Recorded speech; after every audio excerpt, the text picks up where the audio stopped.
नमस्कार, मैं जूली तिवारी हर समय आपके साथ न्यूज चैनल में आप सभी का स्वागत है। तो चलिए नजर डालते हैं आज के कुछ मुख्य समाचारों पर।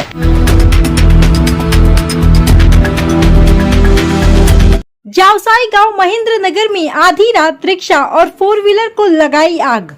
किशन गायकर ने दोषियों की गिरफ्तारी की पुलिस प्रशासन से उठाई मांग।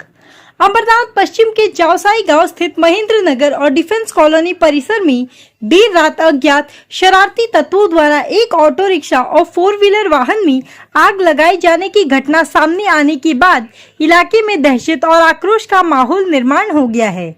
स्थानीय नागरिकों का आरोप है कि क्षेत्र में इस प्रकार की घटनाएं लगातार बढ़ रही है, लेकिन आरोपियों पर सख्त कार्रवाई नहीं होने से असामाजिक तत्वों के हौसले बुलंद होते जा रहे हैं। पीड़ित नागरिक सतीश वसंत पगारी ने बताया कि भोर करीब 3 बजे के आसपास उनके वाड़े में खड़ी ऑटो रिक्शा और पास में खड़े 4 व्हीलर वाहन को आग के हवाले कर दिया गया।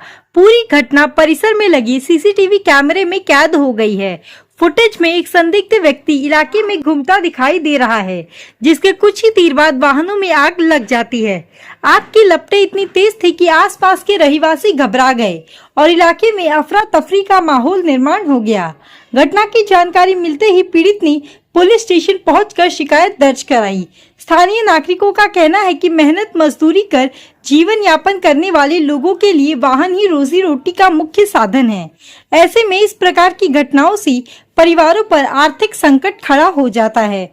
नागरिकों ने पुलिस प्रशासन से इलाके में गश्त बढ़ाने और दोषियों के खिलाफ कड़ी कार्रवाई की मांग की है।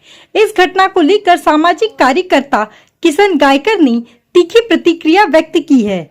रिपीट, इस घटना को लेकर किशन गायकर ने भी तीखी प्रतिक्रिया व्यक्त की है। उन्होंने पुलिस प्रशासन से मांग की है कि मामले की गंभीरता से जांच कर आरोपियों को जल्द से जल्द गिरफ्तार किया जाए और उनके खिलाफ कठोर कार्रवाई की जाए। किशन गायकर ने यह भी कहा कि यदि समय रहते ऐसे असामाजिक तत्वों पर लगाम नहीं लगाई गई तो भविष्य में और भी बड़ी घटनाएं सामने आ सकती है। आज सकाळी माझ्या वार्डातील हे नागरिक आले होते, ज्यांच्या रात्री रिक्षा आणि एक वॅगनर असे 3-4 वाहनं जाळण्यात आली।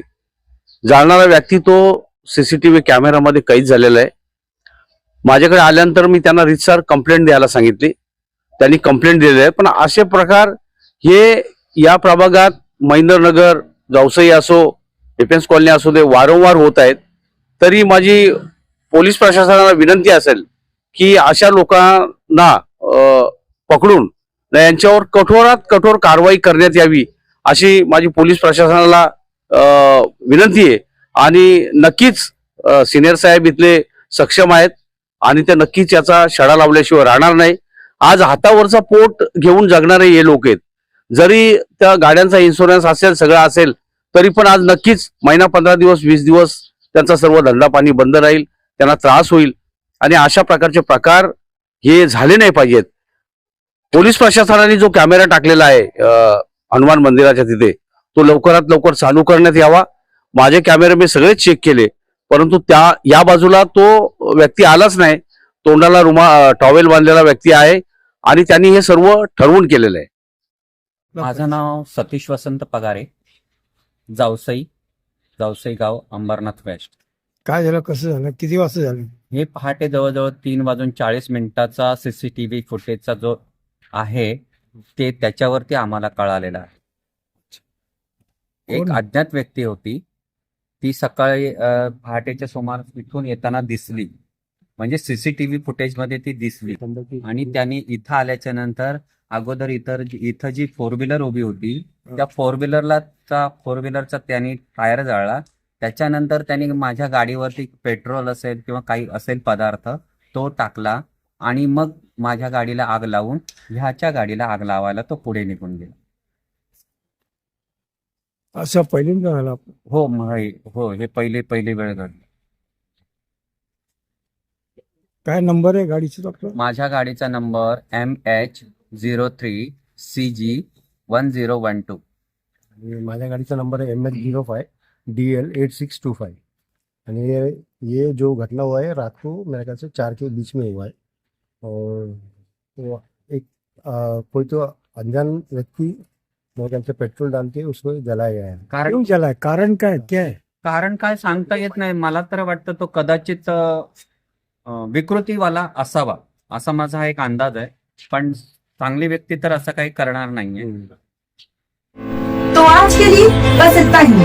कल फिर मिलेंगे इसी समय इसी चैनल पर। तब तक के लिए मुझे दीजिए इजाजत। धन्यवाद।